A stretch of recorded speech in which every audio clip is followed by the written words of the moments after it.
It's the best time of the year.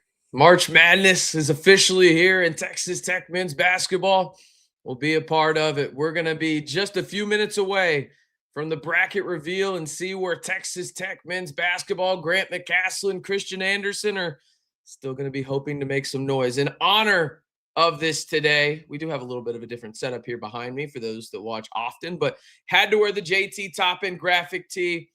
Got to make some noise for JT today. All right. It's unfortunate that he will not obviously be playing in March Madness, but they're gonna try and make some noise. Are the boys? Appreciate y'all tuning in today here too. Well, I mean, hey, the best stream of the year. This is my favorite stream of the year here on the channel. We got your comments there on the screen, so be sure to fill those up. And let me know where you're watching from today. We're about 30-ish minutes away from the bracket reveal starting. So if you see me turning this way to see exactly what's going on, that's why. But I'll also be reading your comments. Let me know where you're watching from, your thoughts, and maybe best of all, let me know this. It's down on the screen below. Let me know what seed you think Texas Tech men's basketball will be in the NCAA tournament. It's been a crazy day for those that don't know exactly what's going on around the country. You just had Purdue, a team that was in a very similar spot to Texas Tech when both conference tournaments started. Obviously, Purdue just won the Big Ten. They just beat a 1 seed in the Michigan Wolverines. We'll see how high Purdue goes. Maybe it's a 3, maybe it's a 2.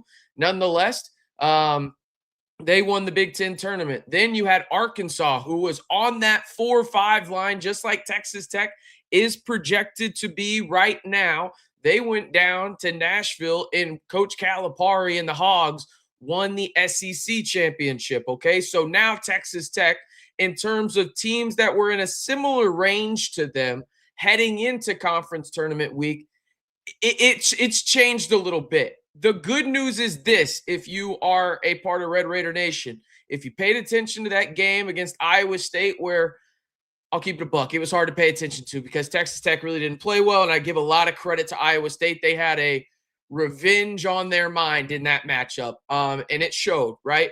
But Christian Anderson slipped, looked like he hurt his groin. Texas Tech released a statement earlier on Saturday, I believe it was mid-Saturday afternoon, basically saying, hey, Christian Anderson's good to play in the NCAA tournament. Don't worry about that. He's good to go. Lawan Watts, his ankle is fine. So the guys that Texas Tech has right now and have had since JT Toppin unfortunately went down with the torn ACL will be available for the Red Raiders when it comes to March Madness. Let's take a look at the latest metrics before we get into y'all's comments and everything like that, so we can know exactly where Texas Tech is going in the eyes of the committee, who, if we're keeping it a buck right now, for those that don't know, people that have worked in this industry for a long time, not me, just TV professionals, basically how they have said that this works is the committee has already made a bracket, and they know coming into Sunday, basically, all right, if this happens, this is the bracket we're going to use. If this happens, this is the bracket we're going to use, so on and so forth, right? So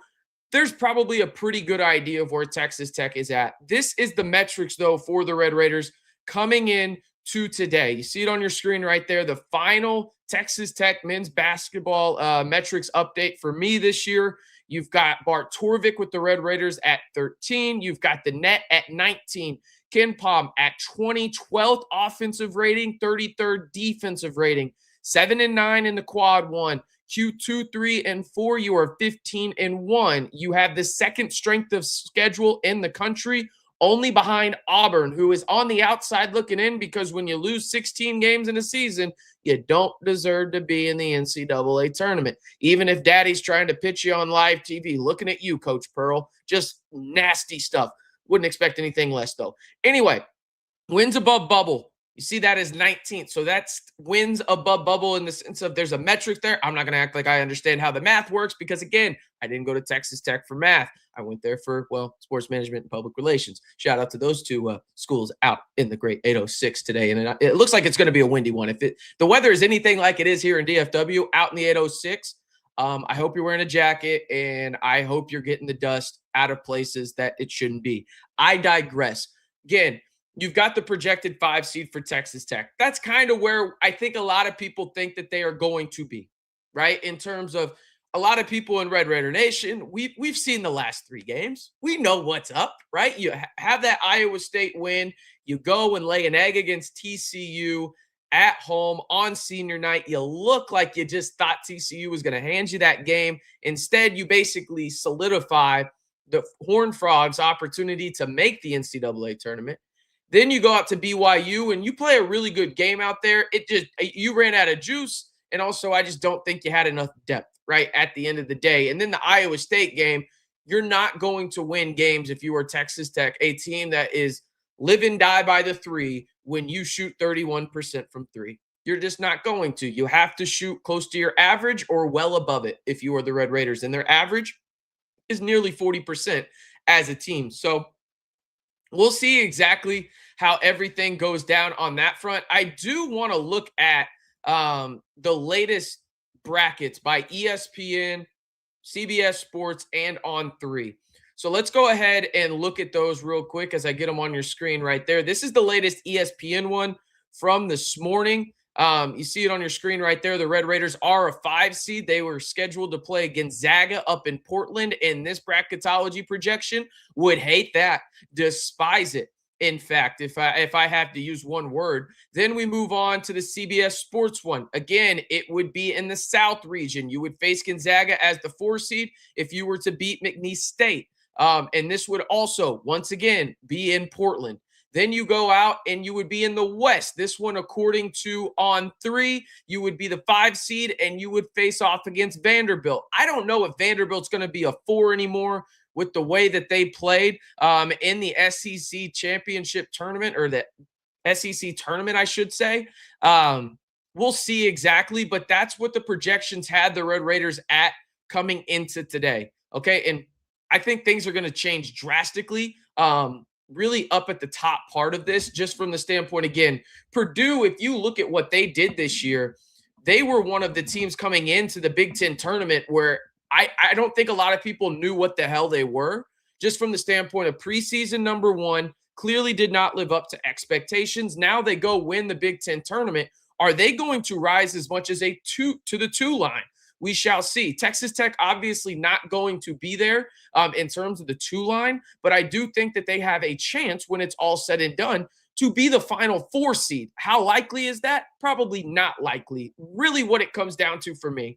And this is going to be my biggest talking point throughout this whole live stream. If we've got about 19 minutes countdown, Christopher says it in the chat, and you see it on your screen if you're watching CBS Sports. I wish I could put this up there for you guys, but unfortunately, copyright laws.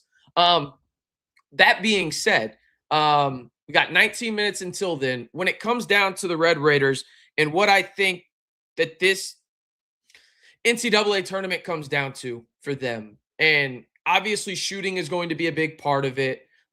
Did they get anything from their front court? Mainly Luke Bamboye and Lawan Watts. Do they actually live up to the billing that some of us, I should say, had for them entering the season? It's all going to come down to the draw. It's all going to come down to the draw, because there are teams out there on the 12 line. If the Red Raiders are the 5 seed, each and every year, that 5-12 matchup, there is a 12 that wins. And Texas Tech is a wounded dog of sorts right now in some ways, because you're obviously going to be in some capacity when you lose a player like JT Toppin. But overall, Texas Tech, when it comes down to what they need to do in the NCAA tournament, point blank period, they have to shoot the lights out. They have to keep the rebounding battle at least somewhat close, right? And they can't lose the turnover battle. That's really what it comes down to at the end of the day. All right, before I get into y'all's comments, make sure we got about 100 people in here watching right now, and we've only got, by my count, 9 likes.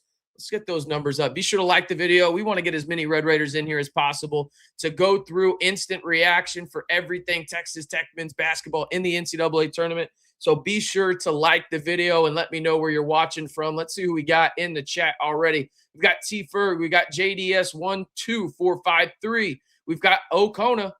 We've also got Wangel. We've got Metal Mario Bro. We've got SK-BT9FN. We've got Susan. We've got Chad. We've got Chris. We've got Thick Boy 74. No pause necessary. We've also got the Beer Man. We've got Andrew. We've got Bestie. We've got Terminator. We've got who else? Oh my goodness. We've got BLN Nor Buff 40. And we've got people watching in Atlanta. We've got Alabama. We've got Fort Worth. We've got Wichita Falls. We've got people watching all over the place, including Dallas. Appreciate y'all spending some of your Selection Sunday with me here on the Red and Black Report. If you haven't already, be sure to like the video. And we're keeping this a subscriber-only chat today because I want to hear from the people that make this show great. That is obviously you guys. So I want to make sure that y'all's voices are heard. And hey, we added a little bit of the feature here where y'all can see your comments at all times on the screen. So want to make sure y'all are well loved here on the channel. Really, really appreciate y'all tuning in for today's Selection Sunday Live. All right. Let's see what kind of questions we've got here in the chat today. Again, we're about 16 minutes away from the initial bracket reveal. We'll figure out exactly where Texas Tech is going to end up. If I had to guess, I know it was Kona earlier saying avoid the South at all costs. Yeah, I think that might be actually where they end up. My final prediction for Texas Tech in terms of where they end up, I think they will be the 5 seed in the South region.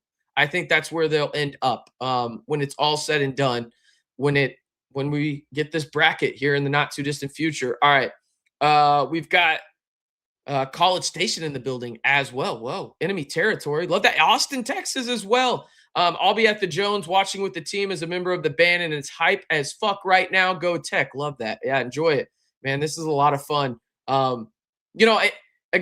I understand, a lot of us, including myself, I had to check myself this morning just thinking about like, oh man, it sucks that we don't have JT Toppin. Like expectations have changed dramatically. Like I basically just had to have one of those moments. I'm sure y'all have seen that meme where it's just like pointing at yourself in the mirror, where it was just like, you got to be better than this, dude. It's March Madness. This is the best tournament in all the sports in the world, man.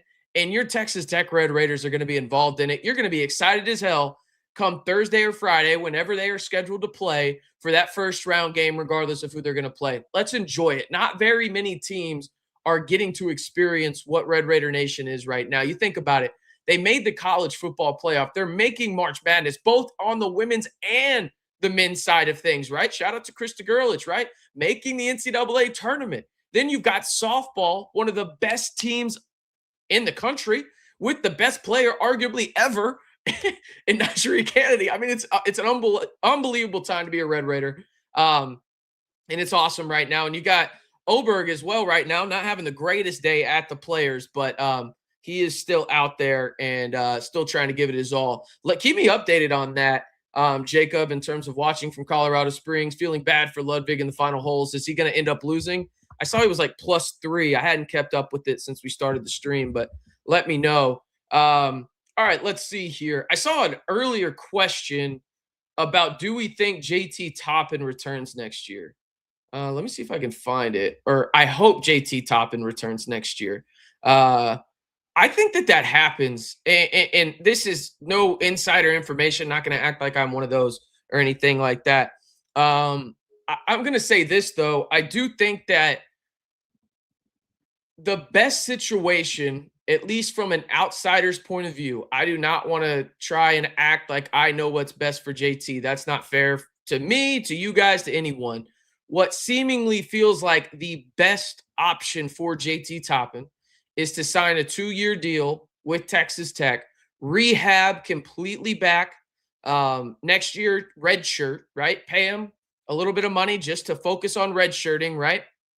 And then when he can come back as a redshirt senior in 2027, 2028, continue to build this roster around him there. And that allows you to go out and heavily spend in the portal, because I think everybody is expecting, and I mean, I would be surprised if it didn't happen. I think Christian Anderson goes to the NBA whenever this season ends for the Red Raiders on the hardwood. And I think he's going to be, if not a lottery pick, a middle of the first round top 20 pick in the NBA draft next year. I've seen him slotted to go to the Oklahoma City Thunder. I'm sure a lot of people would love that.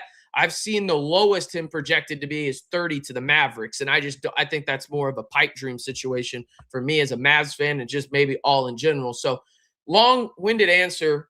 I think JT does return. Again, this is just vibes by me. I am not saying that I think this is 100% set in stone, but I do think the most ideal outcome for both parties involved, both JT and Texas Tech men's basketball as a program. You sign a 2-year deal, you pay him some sort of money that's agreed upon to rehab, redshirt next year, focus on that. Because again, he would be coming back right at the start of Big 12 play at best.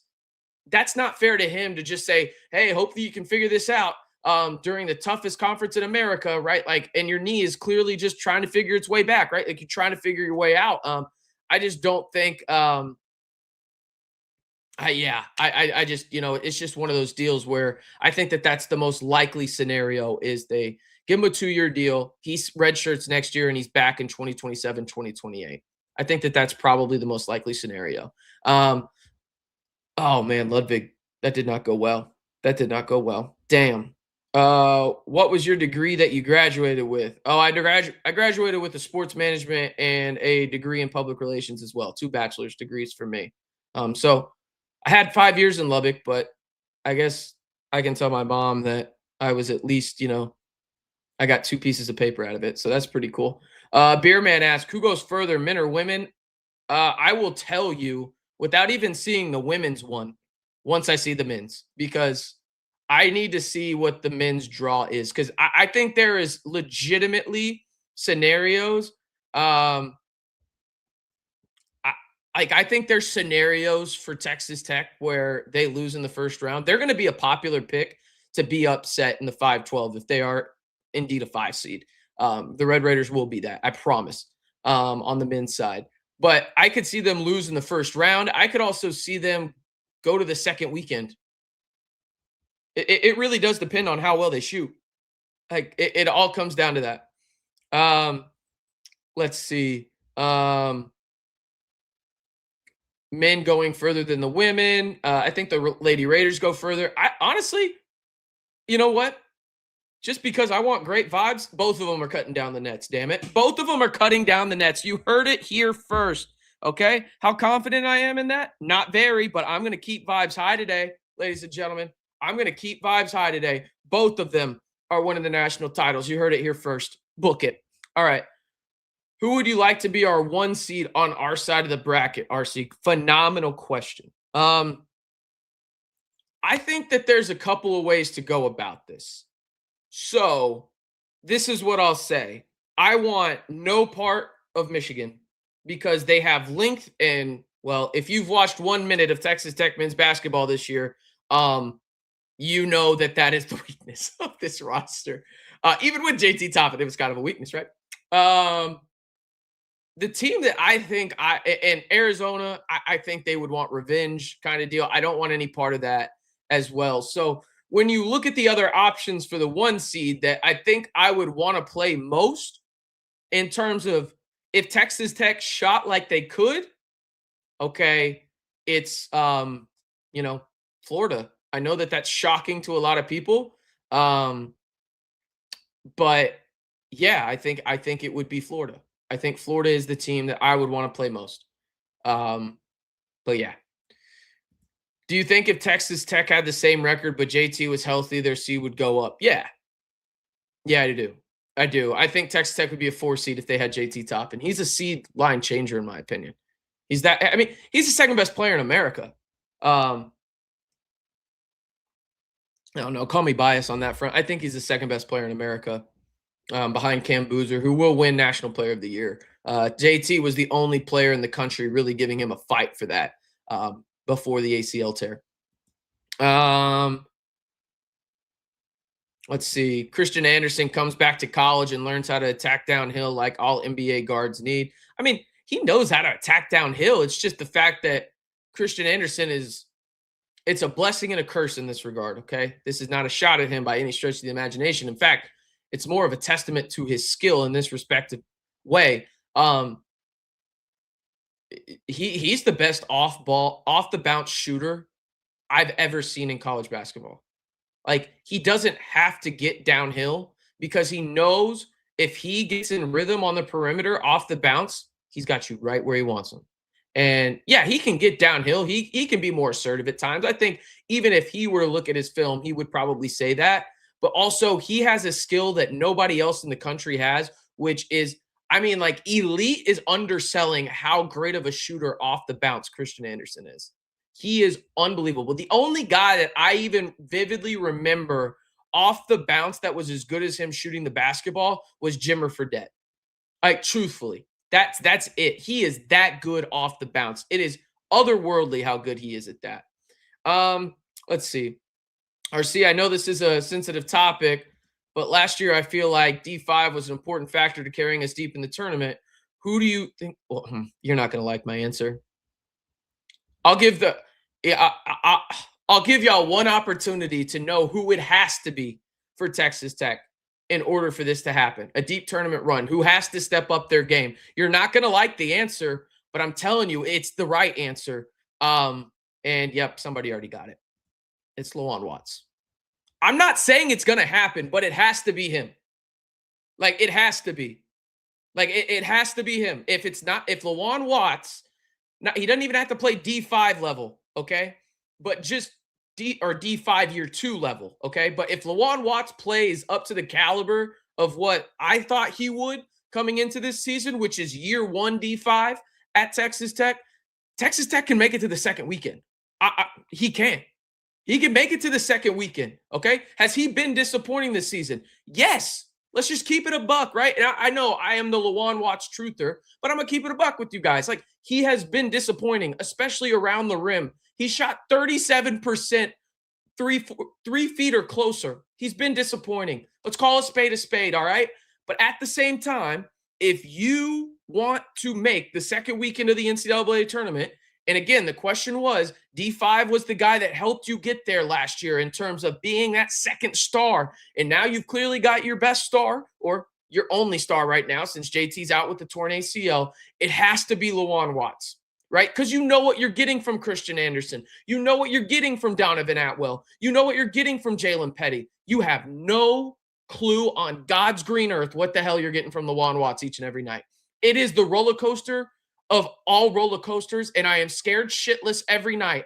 There are points in time where I think, oh my God, Lawan Watts is a first-team All-Big 12 player. The next trip down the court, he somehow airballs at a layup. I don't understand it. It's a mental thing for him, and I get the frustration from the fans. I really, really do. He is talented, and a guy that if you want to make the second weekend and you're a part of Red Raider Nation, you better be hoping that he lives up to that expectation, because that's the guy. It's the guy. He has to be the guy, because it's nobody else. It's nobody else when it comes down to it, because again, you know what you're getting from the trio of Christian Anderson, Donovan Atwell, and Jalen Petty. You know what you're getting, okay? You have to have somebody step up in the front court, and it has to be Lawan Watts. Point blank, period. Has to be. It has to be Lawan Watts, because you have to have somebody in the front court. You just have to. Let's see here. I think this is probably fair. That's probably fair. Yeah, Lawan Watts has been a better defender than I think people give him credit for, but he hasn't been sensational or anything. He's better defender than D5 though, but much worse offensively. Let's see. How important is Mosley on the boards in the tournament? The whole front court. Yeah, it's a really good point you bring up, Sebastian. Thank you.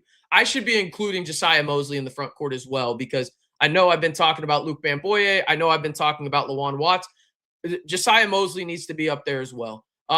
Those are the three guys where I don't know what the hell I'm getting every night. And if it was just even consistent in terms of, because I think the thing is there's been games where Lawan has been great. There's been games where Luke has been great. There's been games where Josiah has been great. And then the next game, one of them disappears. The next game after that, one of them disappears. Then the next game, 3 of them disappear. Like, you have no front court. It's mind-boggling how it works. You have to have some kind of consistency there from your front court at all times. And it doesn't, I'm not saying they have to be JT Toppin. I'm just saying that they have to help Christian Anderson. Do you think Tech will keep Watts for next year? I do. Yeah, I do. Yeah, I really do. I'm not extremely confident in that, but he's one of the guys I feel more comfortable saying that, yeah, I think there's a good chance. Um, and I think he'll get better too. Again, I understand the frustrations this year, but I think he'll get better. I do. Um, Depends on how Watts performs in the tournament. Yeah, I think so. But also at the same time, like, um, he's been decent for you all year when it comes down to it. Just all over the place decent, if that makes sense. It averages out to decent, I think is probably the best way to say it. We've got over 100 people in here right now. Be sure you like the video, hit that subscribe button. We've got, well, subscribers only chat because I want to, keep the real ones in the know here and everything and see y'all pop up on the screen. We are officially 2 minutes away from the selection show starting. Let's get it. Let's freaking go, chat. Come on. Let's go. RC, are you going to the football spring game? I am not as of right now. I believe the spring game is, when is the spring game? It's like April, right? April 24th or something like that. I think I'll be in Europe at that point. Slight flex. Don't go to the gym much, so I can't flex too much, but slight flex. Let's see. Oh, April 17th. Oh, no, because the next week I'll be in Europe. There you go. Sorry. What's our ceiling for this tournament? I'm telling you, like, I truly believe if Tech shoots at their average from 3 or above it in the 2 games that they would play in this situation, I think they can make this Sweet 16. After that, I have no idea what Tech would do, but I could see them making the second weekend. And think about it. You're going to have the best player on the floor in the first 2 games, probably regardless of who you play, just because you have Christian Anderson, right? So you have that. Then you're going to have the next best shooter on the floor, Donovan Atwell, right? Because you're not going to be able to play Iowa State till the round of 32, or round Sweet 16, excuse me. So yeah, I think Sweet 16 is probably the ceiling. And after that, I don't feel comfortable about anything. Any news on Anderson? He's good to go. Did he go to the spring game last year? I did. Yeah, this will be the first time I haven't gone to the spring game, I think, since. Wait, did I go to the spring game last year? I did not go to the spring game last year. I went to all the ones prior to that, though. Like, all the ones that they had in terms of, like, dating back to my college days. So all the way dating back to, like, 2016. These past 2 years, the last 2 I haven't been to. All right, we've got the intro. McCasland needs to recruit better. Sorry, not so. What? I don't understand how you can even say that. Like, JT Toppin, Christian Anderson, Darion Williams, Chance McMillan, Jalen Petty, Donovan Atwell. Like, what are we doing here? Now, if you specified that and said front court, okay, maybe we can have a conversation here. But recruiting as a whole, absolutely not. That's an asinine comment.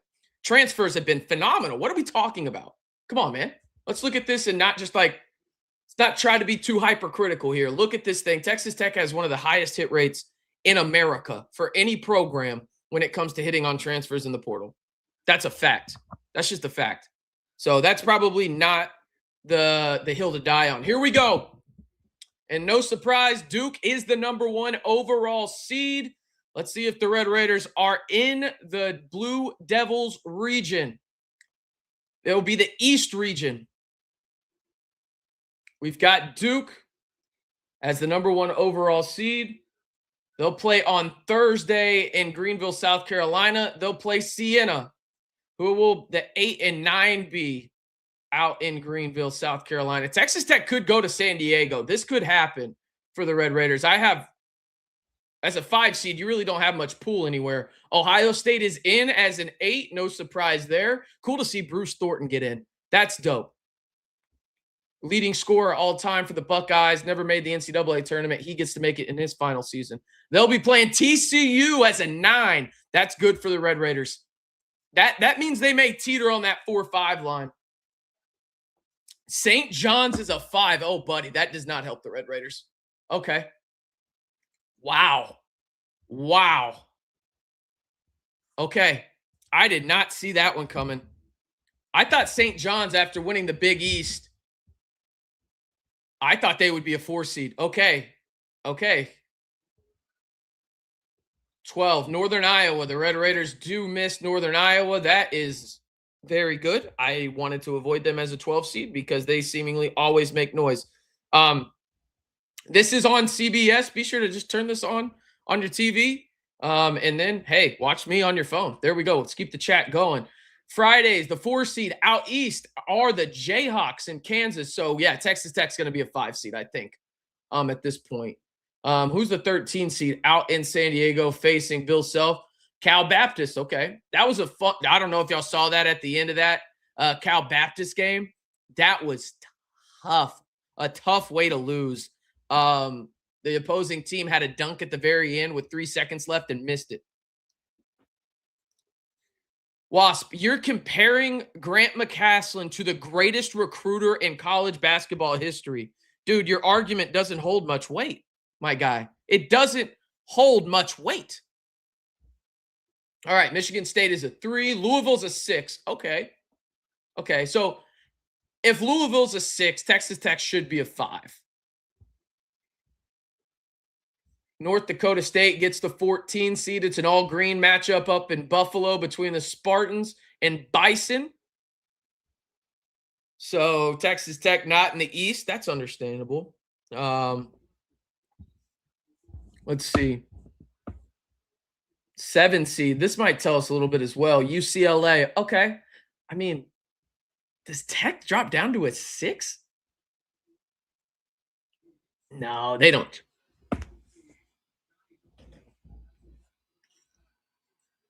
UCF, a 10 seed. Wow. Good for the Knights. Yeah, coach. Look, there's a member of AARP on the UCF Knights, and he used to play for the Red Raiders. His name is Devin Cambridge. That man is as old as butter or the invention of the wheel. UConn is the 2 seed. There we go. That's a fun 1-2 in the East, considering that if those 2 teams go to the final, the regional final, that is, that'll be in Washington, D.C. That'll be interesting.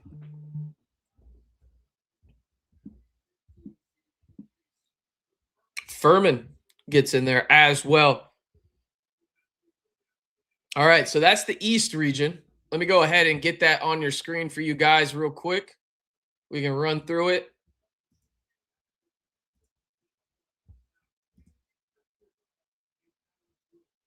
Let's see. Waiting for March Madness to post that one. That is a fun potential matchup, though, when it comes down to it. Duke and UConn. I would pick Duke by probably double digits, though, to be honest. I mean, they did Duke no favors as the number 1 seed, in my opinion. Yeah, I think TCU is pretty good. I mean, I don't think they'll get past Duke if they get past Ohio State. You know, the team that's kind of scary out there in the East region is UCLA.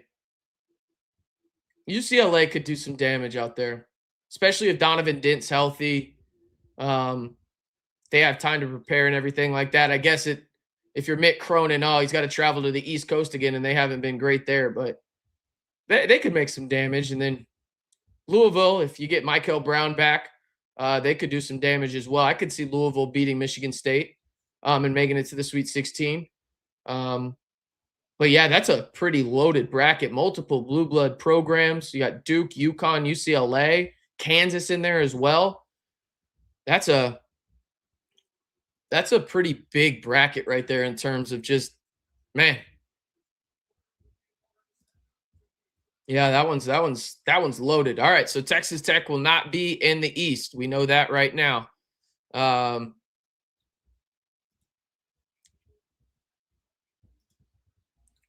go ahead and get this on your screen real quick. This is from Matt Norlander of CBS Sports.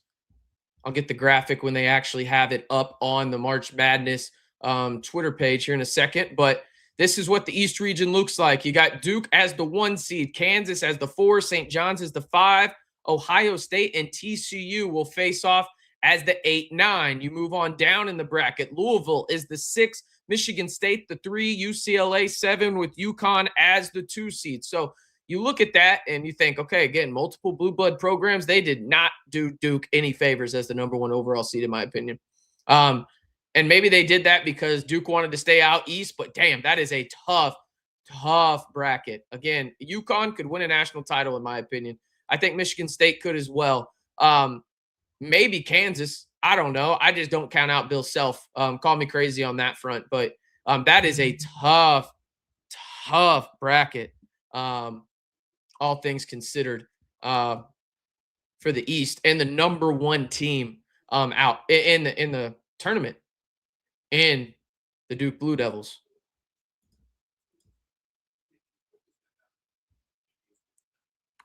Wow, that's tough. Here we go. Let's go ahead so we can see the whole thing on your screen real quick. This from On3. You see it right there. There is the complete East region. So y'all can have it on there. Be sure to like the video. If you haven't already, hit that subscribe button and join the largest group of Texas Tech fans here on YouTube. Got over 150 people watching. Texas Tech will not be in the East region. You see that on your screen right there. But that's a tough region, man. That is a tough region. No doubt about it.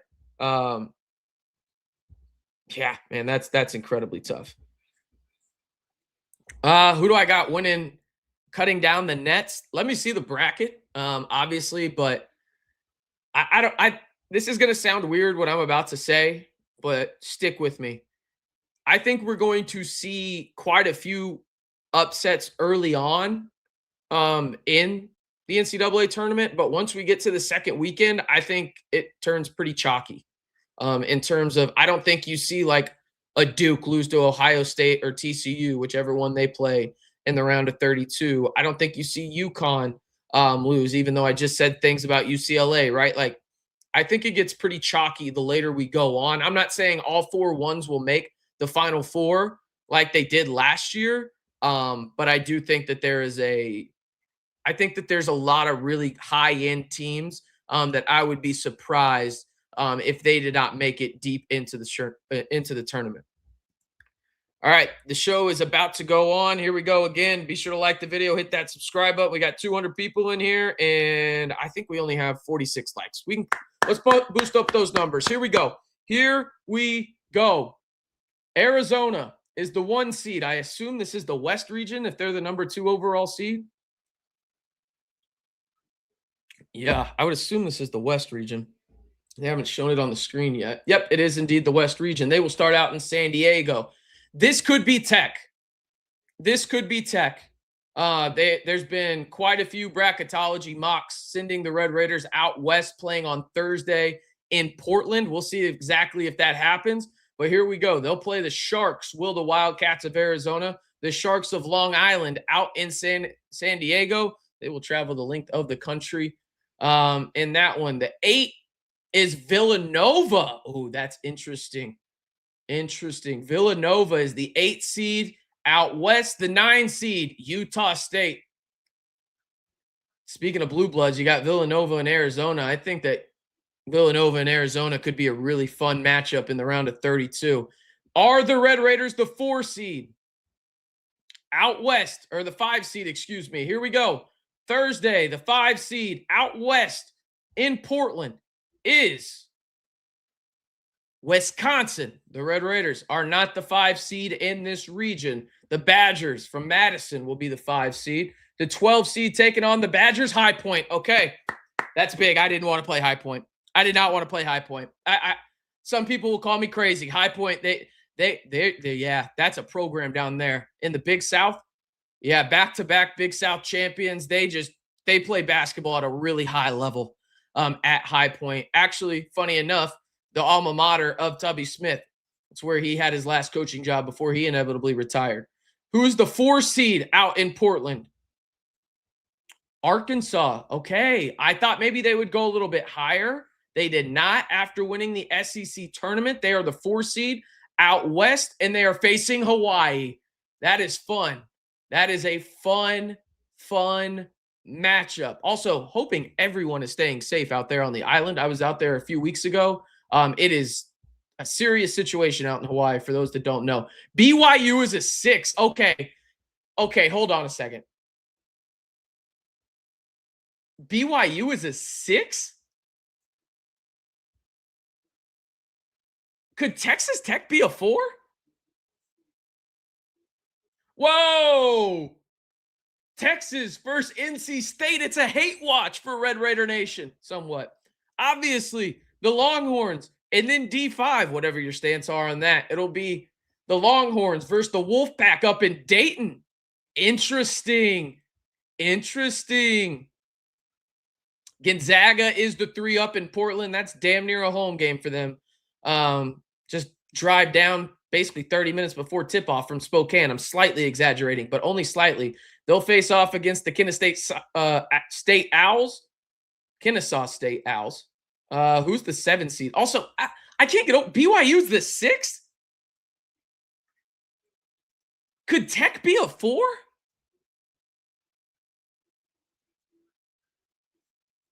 Could Tech be a 4? Because if BYU is a 6, there's no way. Wow, Purdue's a 2. Good for them, I guess. Because you think about this, okay?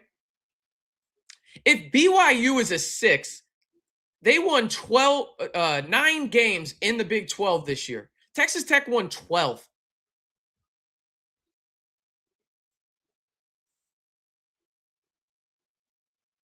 Like, that's wild. That's wild to me. That's interesting. Did not have BYU being a 6 seed. I thought they would be more on the 8 line, to be honest. Or at least the 7. So that's interesting. Interesting stuff. Wisconsin, I mean, Arkansas could make some noise in this. I could see Arkansas beating Arizona. I could definitely see that. Definitely see that.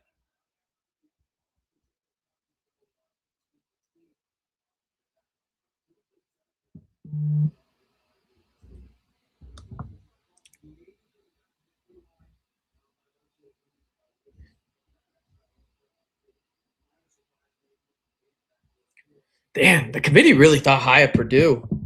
A 2 seed. Like, I get it. They just won the Big Ten tournament, but wow. Wow.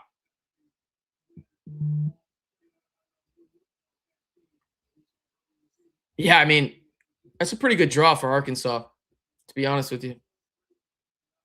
They could do some things. Let's go ahead and look at the West region real quick. Get it on your screen. Here we go. This from Matt Norlander of CBS Sports. The West region. You see it on your screen. The 1 seed, Arizona, will face off against Long Island, Villanova, Utah State in the 8-9 matchup. Wisconsin on the 5 line will face off against the Big South champion in High Point. Arkansas, winners of the SEC tournament, they will face off against Hawaii, the winners of the Big West, I believe is what their conference is called. Excuse me if I'm wrong on that front. BYU, I'm surprised they're a 6 seed. Not trying to hate on them. Just, again, maybe that means Tech is a 4 seed. If you win 3 more games in the toughest conference in America, I mean, all right. Then Gonzaga comes in as the 3 seed, facing off against Kennesaw State. Miami, the 7. Missouri, the 10. Purdue, after winning the Big Ten tournament, is the 2 seed, and they will face off against Queens. So that's where we're at when it comes to the West region for the NCAA tournament. And again, kind of surprised that, I mean, BYU is that high. Maybe I'm the weirdo here. Let's go ahead and look at this from just a condensed version. Y'all can see it on your screen, all laid out in one spot. That's interesting to me. It's interesting to say the least. Also, how about Culver's being a sponsor? Hell yeah, brother. My favorite Midwest burger joint. You got Arizona as the one, as I mentioned. Again, I'll run through this again. One of the most interesting things to me, maybe the play-in game in Dayton. Texas versus NC State. That'll be fun to watch. There's no doubt about that. Wisconsin, Arkansas potentially in the round of 32 will be a phenomenal matchup, especially the guard play that they have. Boyd for Wisconsin, Blackwell for Wisconsin. You've got Arkansas with Darius Akoff. I mean, just cinema type stuff there.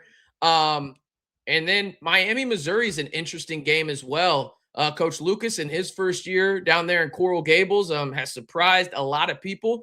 They get into the tournament as a 7 seed, and then Purdue is the 2. I mean, depending on who wins that game, I think Purdue could be in trouble in the round of 32. I think Miami could give them all that they're worth down there. It's interesting stuff. All right.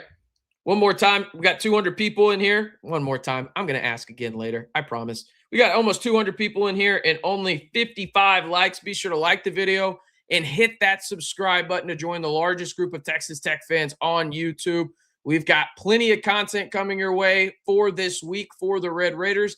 We'll have the game preview. We'll obviously have instant reaction here, but also portal season's not too, in the distant future for the Red Raiders. We will keep you updated daily, if not multiple videos a day on the transfer portal for the Red Raiders. So again, the real ones know, the real RBR squad members dating back to the Back to 12 podcast days know how many videos we put out during portal season here on the channel, and it's 100% free. We'll keep you in the know all year long right here on the largest, most interactive, and fastest growing group of Texas Tech fans on YouTube and the Red and Black Report. All right. Miami of Ohio. Yeah, we haven't seen them yet. I think they're going to come in on the 11 line if I had to guess. Let's go ahead and get that back on you guys' screen while we wait out this commercial. Again, this is the West region for you guys. Hey, that looks like a pretty solid region for Arizona, to be honest with you. It's just going to come down to shooting for Arizona. Really is. Shout out to Renee for the $10 super chat. Appreciate you, Renee. You've been here since early big back to 12 days. Appreciate you tuning in. And then, yeah, Beerman's not lying. 102 episodes for portal season. He's only slightly exaggerating. Like, I'm not joking. Only slightly exaggerating. For football season, I went back and looked. We had like 70 to 75 videos. I forget the exact number, but it was between there. We'll keep you updated. I promise you that. Here we go. Michigan, the number 1 seed. I would assume if this is East, we've got the West. It's not going to be the South, is it? It is the Midwest. They do get the Midwest, do the Michigan Wolverines. That will be the 1 seed.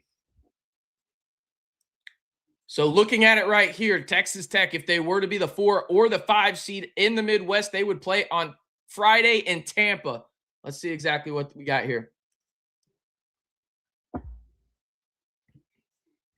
Georgia Bulldogs come in as the 8 seed in the Midwest region. They will face off against the 9-seeded St. Louis squad. They got in as an at-large. They lost in the A-10 championship. At the buzzer, they get in as an at-large. That means the mid-major and the A-10 will have 2 teams in the field this season. Here it is. Is Texas Tech the 5 in the Midwest? They are. Your Texas Tech Red Raiders are the 5 seed out west, in the Midwest, I should say. And they will play in Tampa on Friday against the 12-seeded. Who we got? Akron. Damn. Damn. That's tough. That's a tough draw. Oh, man.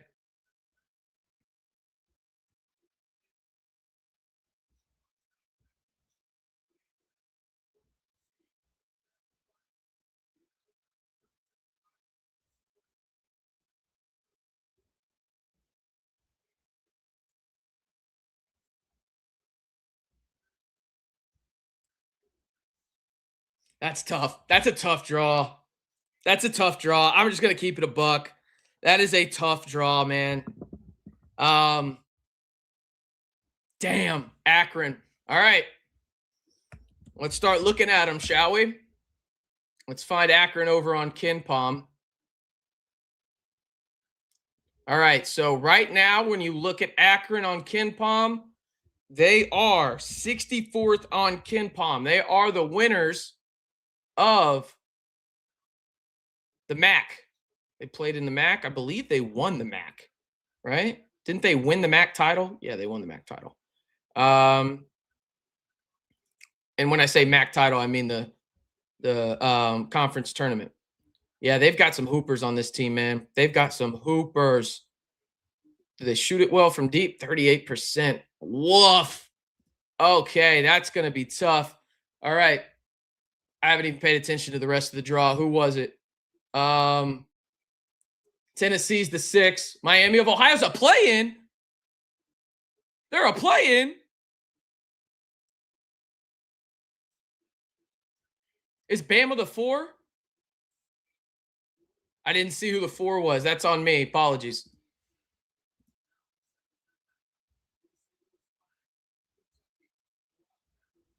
Yeah, that's actually like, hear me when I say this. That is dog shit that Miami of Ohio has to play in Dayton. That's dog shit. That's awful. I don't understand that whatsoever. I really don't. You lose one game, I get it. They don't have the toughest schedule in the world or anything like that, but like, what are we doing here? You know? Like what are we doing here? I don't understand that at all. I don't understand that at all. Yeah, that's tough. Iowa State is the 2 seed in the Midwest. We will have the Midwest graphic up here in just a second when it's all said and done. Gut feel though, I mean, just don't like the Akron draw. I don't like the I just don't at all.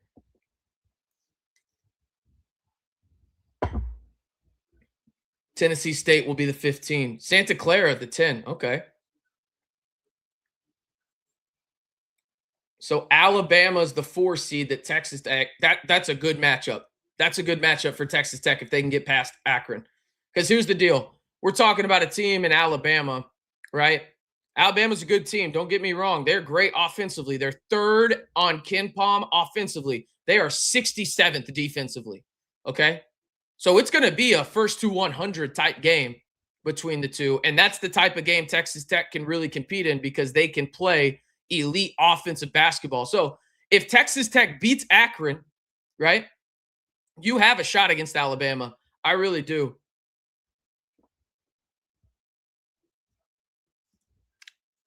Getting scared of Akron. It's not getting scared of Akron. It's actually giving respect to people. Like, and you're down the 2nd best player in the country. Like, it's not the team that you think it is. Like this is one of those deals where, again, if you get past Akron, and it happens every year, the most common upset is the 5-12, and you are the 5. Like, it's going to happen this year, if not once, twice, maybe even more. Akron's going to come to play at a very high level, and they are a really, really good team up in the MAC.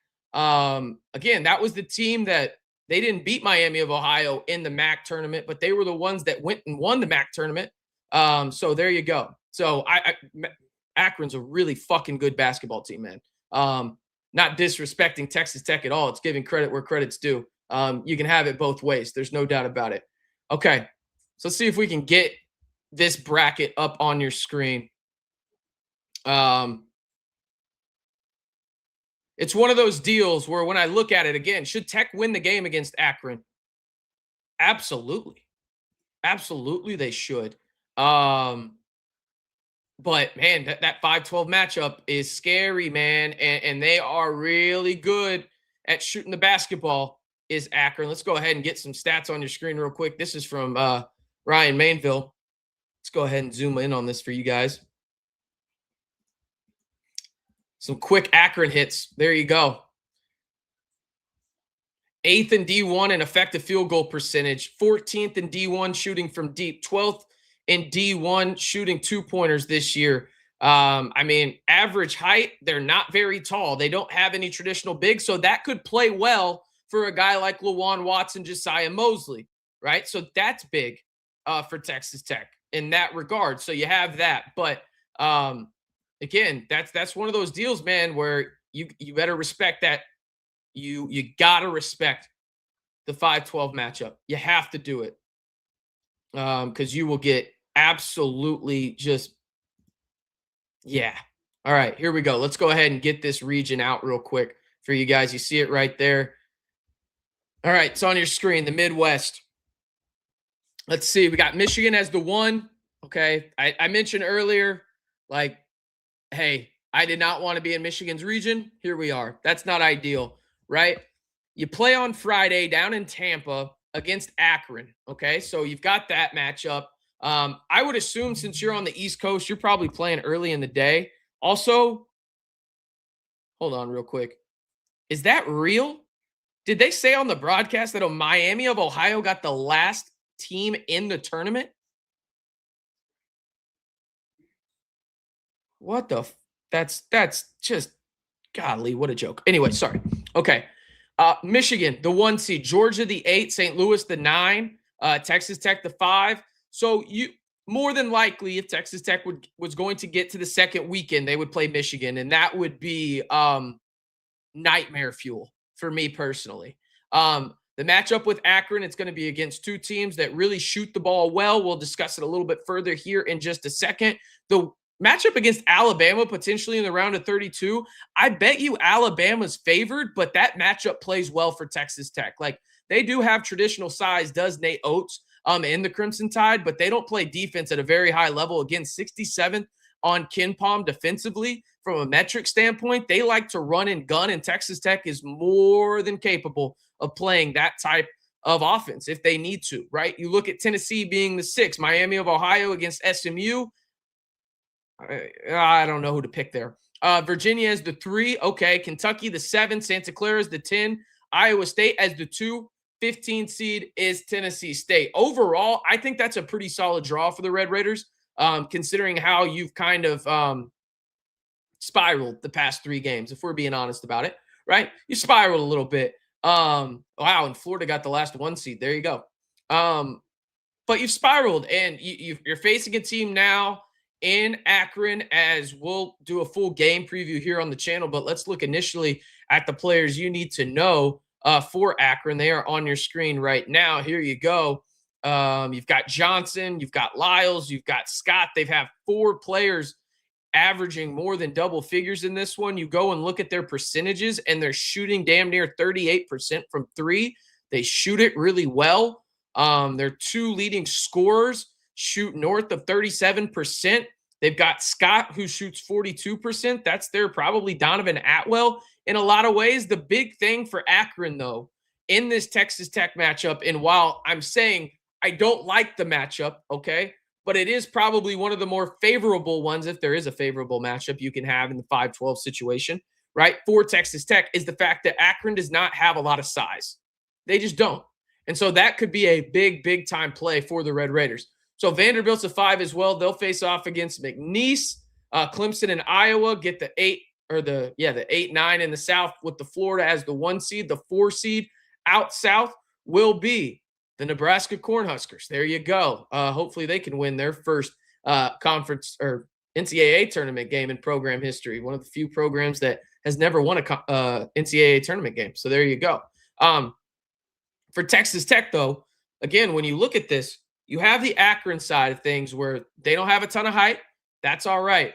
But the Red Raiders, maybe you can play small ball and you can feel better about where you're at if you're Texas Tech. Because, again, you have played better from an offensive perspective when you've had smaller guys out there. Maybe now you can use Luke Bamboye. There's no doubting that. And he's going to play, right? No one is saying otherwise here. But I do wonder if the small ball lineup does fit Texas Tech a little bit more, in the sense of, okay, like, these guys don't have the biggest size. Maybe we can put Lawan Watts, we can put Josiah Mosley out there, and we can just space the floor, and everybody in theory can be shooters. I think that that's my initial thought there from that perspective. Let's see, though. Let's go look at KenPom real quick. I'll get it on your screen for you guys. Scroll down a little bit. Look at it. Akron comes in at 64th. Again, not a great defensive team, 113th in the country from a defensive rating perspective. They are 54th in the country offensively. Again, for comparison, the Red Raiders are 33rd defensively, 12th offensively. Texas Tech is going to be favored in this game by probably close to double figures, even without JT Toppin. But again, I can't reiterate it enough. It feels like, and it's not even a feel like situation, it happens every year where the most prominent upset in the NCAA tournament is the 5 and 12 matchup. And Texas Tech is now a 5 seed in the NCAA tournament. And I don't mind the bracket at all. Let's go ahead and get that on your screen again one more time so we can just talk through it again from the perspective of how things translate for the Red Raiders if they were to go far in the NCAA tournament. Like, this is a good draw for Texas Tech overall. Like, just from the standpoint of you look at the other fours out there, right? In terms of what we've got from the standpoint of in this bracket, okay? And you think of the teams that are in that 4 range that, you know, you're thinking to yourself, okay, like, do you want to play them if you are the Red Raiders? And most of the time you are going to say no for these teams. Okay, just keeping it a buck, you're going to say no, right? I would much rather play Alabama than Arkansas. I would much rather play Alabama than Kansas, and you can't play Kansas in the round of 32 because doesn't happen. The only other team that I may feel comfortable with as the 4 seed that you could potentially play in the round of 32 is Nebraska. Like, your draw is good here for what you have if you are Texas Tech, in the sense of you have no JT Toppin, you're going to space it out, right? Why not go and try and just run it up and down, shoot as best as you can, first team to 100 wins type stuff? That's probably what you're going to play if you do get to play Alabama, okay, in the 4-5 matchup. Akron, again, doesn't have a lot of height. Luke Bamboye could be a difference maker in this game. I'm watching for him in this one. If he can stay out of foul trouble and not let those smaller players, you know, get into his body a little bit and create fouls there for he bends if he goes up and tries to block a shot, he could be a difference maker on the lobs. He really could, especially in the pick and roll, just due to the lack of size for Akron. So that's what I'm looking at right there. In terms of draw overall, I don't love playing Akron, but I do love the idea of this draw for Texas Tech for what this roster is right now, because I respect the hell out of MAC basketball. Akron is a really good team. They've got some snipers on that squad. Texas Tech better bring their A game or they're going to be catching a flight late Friday night back to the 806. Okay, you're going to have to respect the hell out of them, and you know Grant McCasland and crew will do so. But in terms of what Texas Tech could do to get to the second round of the NCAA tournament and the draw that you felt most comfortable with, this is pretty ideal. This is an ideal bracket setup, I think, for Texas Tech. Obviously, we're talking about getting to the Sweet 16. Then you would have to play, you know, teams like a Michigan, potentially. That would be tough. Not an ideal situation for the Red Raiders, but in terms of just getting to the second weekend, yeah, that's about as good of a draw as you could possibly get. The last 4 teams out, by the way, according to the committee: Auburn, thank fucking God, Oklahoma, San Diego State, and Indiana. There is no reason on God's green earth that Auburn should have even been in contention to make the NCAA tournament with 16 losses. Listen, you lost 16 games, dude. I don't care if you played the best schedule in all of college basketball. You still have to win the games. You don't get credit for losing. It's not how this works. Sorry, that was me being passionate because I just saw Bruce Pearl's face on the freaking TV, and he annoyed the hell out of me with his Miami of Ohio take. Annoyed the hell out of me. All right, let me get y'all's thoughts in the comments. We'll go as long as the comment section is going. Be sure to like the video. Hit that subscribe button if you haven't already. Appreciate y'all spending some of y'all Sunday afternoon, evening with me here on the Red and Black Report. Let's see what else we got. Last time we went up against Nate Oates in the tournament, we humiliated him. Yeah, we humiliated him so bad that he went down to Alabama, I believe, right? That was the Buffalo game in Tulsa when Texas Tech was on their run to the Final Four. I was a student, and I was up there at the BOK Center up in Tulsa. You played what? The Northern Kentucky. You beat you beat them pretty good. And then you beat Buffalo by, I think, like damn near 30. Might be exaggerating just a little bit there, but you beat them pretty good. And then you went out to Anaheim and obviously beat Michigan. You could play Michigan again in the Sweet 16. It went well the last time. I'm just saying. I'm just saying. I am just saying, right? Hey, they may not make it that far. They may not make it that far, comma, but again, the last time Texas Tech played Michigan in the NCAA tournament, it was in the Sweet 16, and that went pretty well for the Red Raiders. Right? I mean, I would take that result again. I'll be selfish. I'll take that result again. Thank you very much. Yeah, last time they made it there.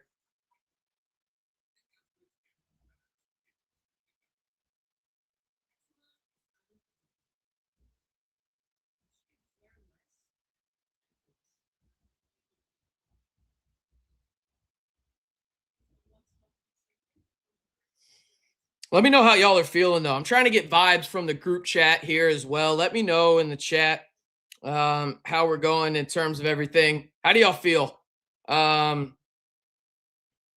Just need to get by the first gatekeeper game. Yeah.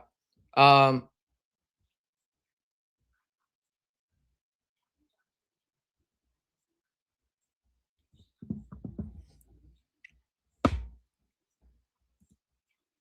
Yeah, they do need to win Friday first. You're right. You're right. No doubt. No doubt. I'm just saying, I don't even know if they'll make it that far, but it went pretty well. I'm not even saying that they'll beat Michigan. Let's take a look at Akron a little bit more, though, in terms of their resume and just looking at things that, let's be honest, not a lot of us are watching MAC basketball on a given night. So let's go ahead and get this on your screen. This is from March Metrics. We're going to run through it. So we know they're a 12 seed already. They're 27-5 this year, 20-1 in conference play. They have the 151st strength of schedule, 54th in the net. They have no quad one victories at all this year, no Q2 victories this year, but they do have Q3 and Q4 where they are perfect in that regard. Tempo, they are 25th in the country. Offensively, they are 71st. You go down and you look at their resume score. They have a 7, which is poor, which isn't surprising. They have no quad one victories. But you look at that, and then you go look at their team yet again in terms of some of the players that you're going to want to know for this matchup for the Red Raiders. Johnson shoots the absolute piss out of it, 37.3% from three. He's efficient inside the arc as well. Lyles looks to be their big predominant player in terms of the inside. Let's take a look at him. Amani Lyles, 6'9". This is their big guy. Yeah, this is their starting center. Okay, that's the guy that Luke Bamboya is going to have to match up with. Luke, 6'11", 230, 225, depending on where you look. So we'll see exactly what happens there on that front. Apologies for the music there. I forgot that popped up. All right. We've got Johnson, who's their leading guard, is their assist guy. Steals, they got a couple of guys. I mean, Johnson's just all over the place, man. Yeah. It's a good team that shoots well from deep. Texas Tech's going to have their hands full, especially or be very cognizant defensively on the perimeter in this one. And you can throw different bodies at Lyles. That's their big guy. I mean, shoot, look at the guys that they have in the top 6 of scoring for them. They don't have another guy listed as a forward. So they probably play 5-out basketball. So you may see some small ball from Texas Tech in this one, especially if they don't want to expose Luke Bamboye out on the perimeter. We shall see how that goes for Texas Tech. But again, you get in, you're the 5 seed. Let's go ahead and look one more time at the bracket itself. You see it on your screen right there. This is the Midwest region for the Red Raiders. Michigan is the 1. Iowa State is the 2. 3 is Virginia. Texas Tech comes in at the 5. They would play the 4 in Alabama if both teams were to win their first round matchup in the round of 32. St. Louis gets in as an at-large bid. Santa Clara does as well as at the 10 spot. Kentucky at the 7. Tennessee 6. Miami of Ohio, according to the committee, gets the last at-large bid. Just wild that they are playing in Dayton, in my opinion. But I digress. Yeah, this is a good draw for Texas Tech. honestly, I'll go ahead and say a great draw. Like, you got to handle business, right? If we're being sensible about this, we know that Texas Tech could lose in the first round. It's possible. But in terms of draws to make Texas Tech go to the second weekend, where I think if we're being reasonable again, that would be a pretty damn good outcome for the Red Raiders, considering they lost JT Toppin. The possibility is there. Like, it is there. Like, it is a real possibility that the Red Raiders make the second weekend of the NCAA tournament. Like, that is a real possibility because, again, you're playing a team in Akron from a matchup perspective. You're going to have to respect them because they can shoot the shit out of the ball just like you. They play that 4-out, 1-in type deal. And yes, I understand they're in the MAC, and I'm not worried about a MAC team. You should be. These upsets happen all the time, okay? They happen all the time. Texas Tech's going to be prepared in that regard, but you take Akron very seriously in that regard, right? But then in the round of 32, if you were to play a team at the Power 5 level where you're like, okay, who sets up with us? Like, we don't have that much height. We can get out and run a little bit. Like, Alabama. Boom. That's who you could potentially play unless Hofstra upsets the Crimson Tide, which that would be cool. That would be a lot of fun if Texas Tech was able to beat Akron and then play Hofstra in the round of 32 for a chance to play in the Sweet 16. But overall, I mean, this is as good as it can get for Texas Tech in terms of getting to the Sweet 16. That's what I'll say. I am very happy with that draw. I think a lot of people should be as well. Let me know your thoughts down below in the comment section. But yeah, again, Texas Tech is the 5 seed in the Midwest region. They will face off against the Akron Zips out in Tampa on Friday. And yeah, have they announced the game time yet? I don't think that they have yet. Let's see what some people on Twitter are saying real quick. We've got love the matchup. Okay, that's probably about as good as it could expect. Ugh, 12-5 upset. Wouldn't have minded 5 being in the South. I don't even know much about Akron, how to field. That's a 12-5 upset. I kind of like it. What else we got?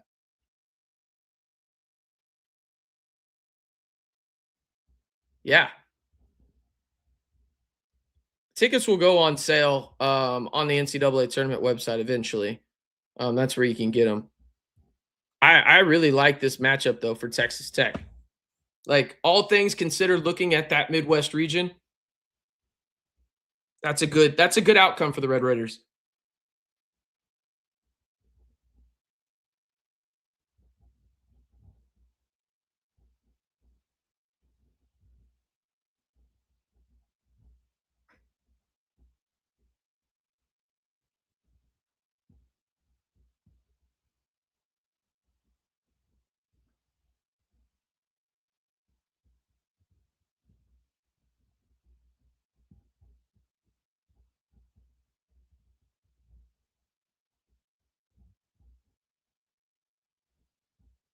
Yep, that's good stuff.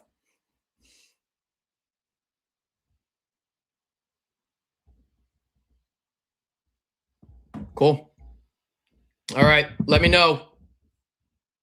Let me know y'all's thoughts. Here we go. We'll have Texas and NC State play the night game on Tuesday. Miami of Ohio will play the late game on Wednesday up in Dayton. So we do have those times officially announced as of now.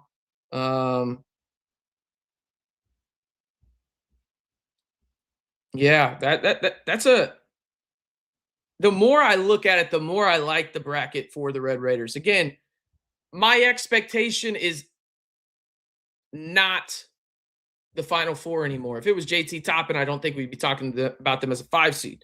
But in terms of what Texas Tech has, like in the bracket layout, yeah, that's pretty damn good for the Red Raiders. That's pretty damn good, I think, for Texas Tech. But let me know if y'all agree, disagree down in the comments below. I'm going to wrap it up there. I appreciate each and every one of y'all tuning in. Before y'all head out, just double check for me that you've liked the video and that you're subscribed to the Red and Black Report. We're going to have plenty of content for you guys, not only during the NCAA tournament, but during portal season as well. Multiple videos a day, seemingly every day when it comes to portal season, and we'll keep you up to date better than anybody here on YouTube in the Texas Tech space for Texas Tech men's basketball. And the best part about it, it's 100% free. All right, I'm RC Maxfield reminding you, as always, stay safe. And you never forget this part. Wreck 'em Tech, damn it.